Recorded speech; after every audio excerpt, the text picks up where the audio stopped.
Welcome students. आज का जो हमारा टॉपिक है वो है जी कायदे आज़म रहमतुल्लाह अलैह। स्टार्ट करते हैं।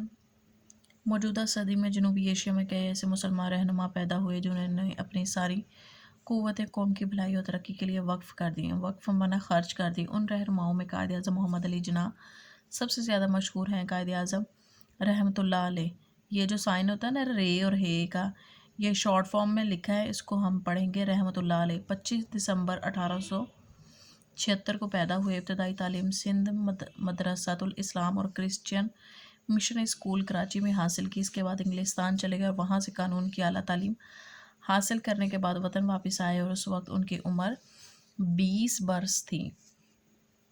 बरस कहते हैं साल को। वतन वापस पहुंचकर उन्होंने मुंबई हाई कोर्ट में वकालत शुरू की। उनकी अहलियत की बिना पर, मतलब उनकी काबिलियत की बिना पर इन्हें जल्द ही मजिस्ट्रेट मुकर्रर कर दिया गया। इस मुलाजमत के दौरान उनकी काबिलियत के जौहर चमके। चुनाचे जब कुछ अरसे बाद उन्होंने इस ओहदे से इस्तीफ़ा देकर दोबारा वकालत शुरू की तो उनका शुमार नहायत ही मुमताज़ और कामयाब वकीलों में होने लगा। उस ज़माने में हिंदुस्तानों पर अंग्रेज़ों की हुकूमत थी। अहले मुल्क अंग्रेज़ों की ग़ुलामी से निजात हासिल करना चाहते थे। यहाँ दो बड़ी कौमें आबाद थीं, एक हिंदू और दूसरी मुस्लिम। दोनों कौमें अंग्रेज़ों से छुटकारा पाने के लिए जद्दोजहद कर रही थी। मोहम्मद अली जिन्ना चाहते तो एक कामयाब वकील की हैसियत से ऐशो आराम की ज़िंदगी गुजार सकते थे, मगर वो मुल्क और कौम के सच्चे हमदर्द और खैर ख्वाह थे, इसलिए उन्होंने इस जद्दोजहद में भरपूर हिस्सा लिया। अंग्रेज़ों के अलावा हिंदू भी मुसलमानों के ख़िलाफ़ थे। हिंदू चाहते थे कि अंग्रेज़ के जाने के बाद वो मुल्क में हिंदू राज कायम करें और मुसलमानों को अपना ग़ुलाम बना लें। जब मोहम्मद अली जिन्ना रहमतुल्लाह अलैह को यकीन हो गया कि हिंदुओं की नीयत साफ़ नहीं, तो वो मुसलमानों की सियासी जमात मुस्लिम लीग में शामिल हो गए। मुसलमानों को इस ख़तरे से आगाह किया और इन्हें दावत दी कि मुस्लिम लीग में शामिल होकर अपनी आज़ादी के लिए भरपूर कोशिश करें। देखते ही देखते मुसलमान मुस्लिम लीग के झंडे तले जमा हो गए। उन्होंने मोहम्मद अली जिन्ना को कायदे आज़म के लक़ब से पुकारना शुरू किया और इनकी रहनुमाई में आगे बढ़े। कायदे आज़म की रहनुमाई में मुस्लिम लीग ने मुसलमानों के लिए एक अलहदा वतन का मुतालबा किया जहाँ वो इस्लामी अक़ीदे के मुताबिक ज़िंदगी गुजार सकें। पहले तो हिंदुओं और अंग्रेज़ों ने इस मुतालबे की सख्त मुखालफत की, लेकिन कायदे आज़म ने उनके साथियों के अंत तक की कोशिशें और आखिरकार कामयाब हुई। हिंदू और अंग्रेज़ों दोनों ने इस मुतालबे को मानने के लिए मजबूर हो गए। 14 अगस्त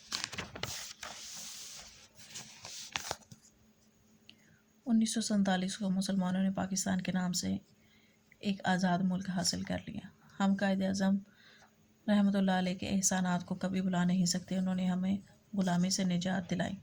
इन पर अल्लाह ताला की रहमत हो। अभी इसी में जो हम अपने सवाल जवाब का हिस्सा मश्क को पूरा करेंगे। देखते हैं जी, इसके 6 सवाल हैं, इधर से देखते हैं जी। इब्तदाई तालीम सिंध के मदरसातुल इस्लाम, यहाँ से लेके यहाँ तक पहले सवाल का जवाब है।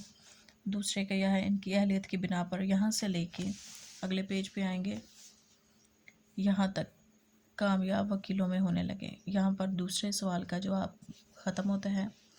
तीसरा सवाल का जवाब यहाँ से शुरू का मोहम्मद अली जिन्ना चाहते तो यहाँ से लेके भरपूर हिस्सा लिया, यहाँ तक तीसरे सवाल का जवाब है। चौथे का यहाँ है हिंदुओं की नीयत साफ़ नहीं थी, यहाँ से लेके यहाँ तक है शामिल हो गए, ये चौथे सवाल का जवाब है। पाँचवें का है कायदे आज़म की रहनुमाई में मुस्लिम लीग यहाँ से मुताबिक ज़िंदगी गुजार सकें। पाँचवें सवाल का जवाब यहाँ ख़त्म होता है।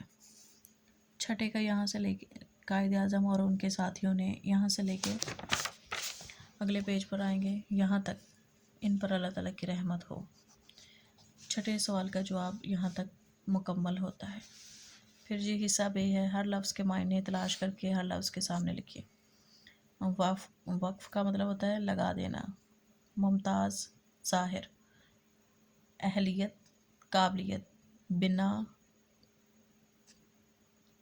बुनियाद, जद्दोजहद, कोशिश, आगाह, बाखबर, नमूदार, نمایاں۔ اچھا جی، کالم نمبر 1 کی ہر عبارت کے سامنے دوسرے کی مناسب عبارت لگا کر جملہ بنائیے۔ چلیں جی، میں نے اس کے سامنے جو نمبرنگ ہے وہ مینشن کر دی ہے۔ پہلے کی 6 ہے، دوسرے کی 4، تیسرے کی بھی تیسری، چوتھے کی 5ویں۔ اگلے پیج پہ آتے ہیں۔ ادھر 8، ادھر 2، ادھر پہلا اور ادھر 7واں۔ چلیں ٹھیک ہے، ذیل کے جملوں کو پڑھیے اور جواب میں صرف صحیح اور یا غلط لکھیے۔ قائد اعظم کی ابتدائی تعلیم، پہلے کا ہے جی صحیح، دوسرے کا ہے غلط، تیسرے کا بھی صحیح اور چوتھے کا بھی صحیح۔ آئی ہوپ کہ یہ لیسن اور مشق آپ کے لیے بہت ہیلپ فل ہوگی بچوں۔ آپ اپنے میرے چینل کو زیادہ سے زیادہ لائک کریں، شیئر کریں، سبسکرائب کریں۔ اللہ حافظ۔